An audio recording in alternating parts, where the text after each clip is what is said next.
And this is it. So named because it ran from the old town centre of Turku, where we are, down to the convent along the riverfront.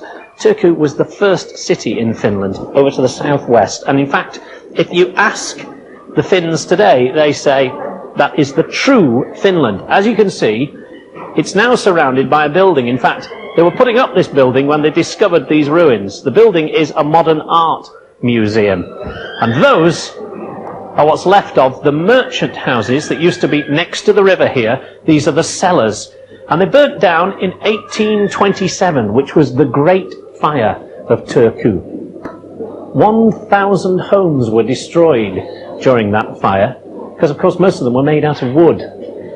The cellars were then just filled in and built on top of. There's an awful lot more besides this. The most remarkable thing about this museum is that all of it was underground. 2 streets completely buried either side of the old convent road. This side, they were still occupying these buildings up until the 18th century. And there's some lovely cellars in here, which they think might have been remains of the convent itself, although other people dispute that and say there's not enough evidence to back it up. They're going off a couple of skeletons they found in here. Anyway, round this side, through this lovely old doorway. Remember, all of this was underground. They've got some computers, because it's very much a hands-on museum. No, I'll leave it alone. And through here, this was the street, and this old section, they didn't even know existed. This is the really old stuff, which shows that this town was an important town long before they imagined it was. And that, on the old maps, was marked as a square and a cabbage patch. Now, where's this friend of yours? All right, well, come on then, let's go and meet him. So where's this Hagar the Horrible then, eh? It's a woman.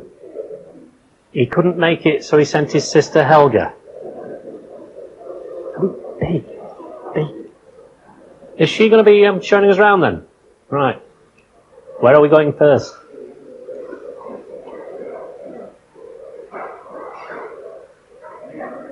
You can tell she's from your family, can't you, eh? What did she say? A castle. Right. Castle, which was built in 1280, and it was a military stronghold. Then it became the king's palace, and basically it was to show the Finns that the Swedes meant business and to keep the Russians out. And this is it. Isn't it terrific? Look at that.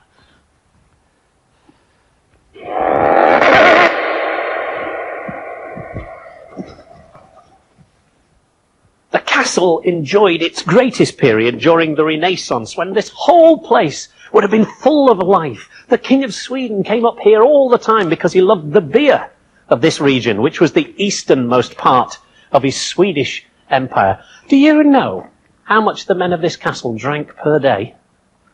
5 litres. I do not drink 5 litres a day. It's about 10 pints. And the women drank more than that.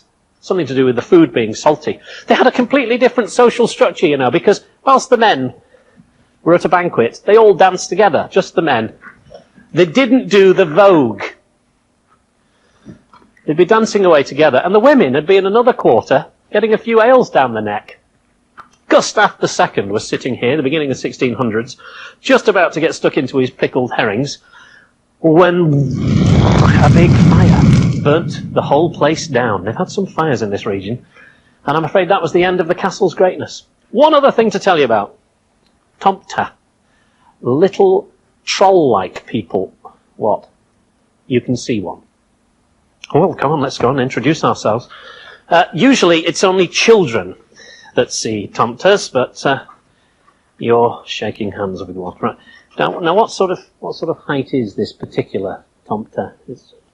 It's that height. Right. It's a bit different, isn't it, to She Who Must Be Obeyed. Taken a little detour off the King's Road to Kuusisto, which is where the bishops who really ran Sweden, or Finland in those days, lived. I'll be with you in a minute. There's a little school outing going on. Either that or we've overrun with tomtas. Anyway, the bishops did run the country, and to show their power, they built this castle in 1317. And they stayed here until, in the middle of the 1500s, the King of Sweden pulled it down, stone by stone, because he wanted the church's money. And you know, strangely, overnight, they changed to his religion. Spooky or what? Yeah, so it's time to get moving. Have you seen any? They're here, you know. I can almost sense them around. They're not up a tree. They're elks. They live on the ground. God. What do they look like? You wouldn't miss it. They're huge, black, and they're in the forest. It's a bunker, not an elk. It's a war... 1940. We can't go in. It's locked. Helga's had it opened. Helga. She's back on the scene, is she? She would, wouldn't she? She'd have some sort of contact with one of these. She probably built it with her own bare hands. She probably mixed the concrete in her mouth. She probably lives in one. Actually, and you're going to have to adjust yourself because it's dark down here. It was built by the Finns after the Winter War with Russia, which was 39-40. And basically Russia laid claim to parts of Finland, and Finland said, no, get lost. The Russians did come. Yeah, it does actually work. It's still in perfect working order. This is a cannon. And the Russians did come. They took the peninsula, the end of the peninsula in the southwest of Finland, which is where we are now. And then, where their sort of boundaries finished, the Finnish built bunkers like this all the way round. They wanted to build 40-odd of them, but actually they only built 26, I think. That's the terrain directly in front of this machine gun. So you just fired along the terrain, and anything that got in the way got hot metal in it. Now, round here, you'll see the living accommodation. Watch your head, it's very low. There's wood there, because it's still being used today. 26 men, it's very dark in here, 26 men would have slept in here.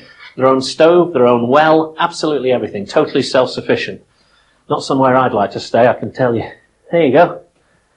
Well, I suppose we ought to go and find Helg. What are you doing?